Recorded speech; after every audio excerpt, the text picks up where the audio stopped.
Iran പരമോന്നത നേതാവ് Mojtaba ഖമനിയുടെ ആരോഗ്യനില അതീവ ഗുരുതരമെന്ന റിപ്പോർട്ട്. ഇസ്രയേൽ മാധ്യമങ്ങളുടേതാണ് റിപ്പോർട്ട്. അതേസമയം ഹോർമുസിൽ ബന്ധപ്പെട്ട കരാറിൽ ഒമാനുമായി ഇറാൻ ധാരണയിലെത്തി. പരമോന്നത നേതാവ് മുജ്തബ ഖമനയുടെ ആരോഗ്യനില അതീവ ഗുരുതരമാണെന്നും ആശുപത്രിയിലേക്ക് മാറ്റിയെന്നുമാണ് ഇസ്രായേൽ മാധ്യമങ്ങൾ റിപ്പോർട്ട് ചെയ്തിരിക്കുന്നത്. കഴിഞ്ഞ ഫെബ്രുവരി 28-നാണ് ഇസ്രായേൽ സംയുക്ത സൈനികാക്രമണത്തിൽ പിതാവ് ആയത്തുള്ള അലി ഖമനൈ കൊല്ലപ്പെട്ടതിനെ തുടർന്ന് മുജ്തബ ഖമനൈ ഇറാന്റെ പരമോന്നത നേതാവാകുന്നത്.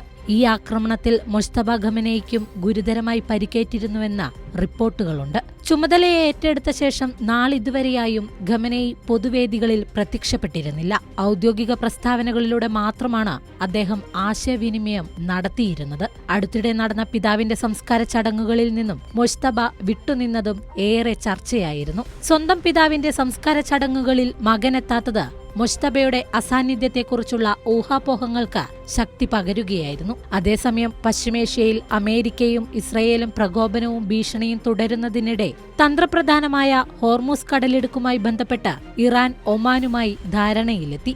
ഇരു രാജ്യങ്ങളും തമ്മിലുള്ള ചർച്ചകളിൽ ഹോർമുസിലെ കപ്പൽ ഗതാഗതത്തിന് കൃത്യമായ ചട്ടക്കൂടിന് രൂപം നൽകിയതായും അന്തിമ തീരുമാനം ഉന്നത തലത്തിൽ ഉടൻ ഉണ്ടാകുമെന്നും ഇറാന്റെ ഔദ്യോഗിക മാധ്യമങ്ങൾ റിപ്പോർട്ട് ചെയ്തിട്ടുണ്ട്. ഇറാന്റെ സമ്പദ്വ്യവസ്ഥയെ തകർക്കുവാൻ ലക്ഷ്യമിട്ട് അമേരിക്ക നടത്തുന്ന നീക്കങ്ങൾക്കിടയിലാണ് അയൽ രാജ്യങ്ങളുമായി സഹകരണം ശക്തമാക്കുവാനുള്ള തെഹ്റാന്റെ തന്ത്രപരമായ നീക്കം. News desk Kairali news.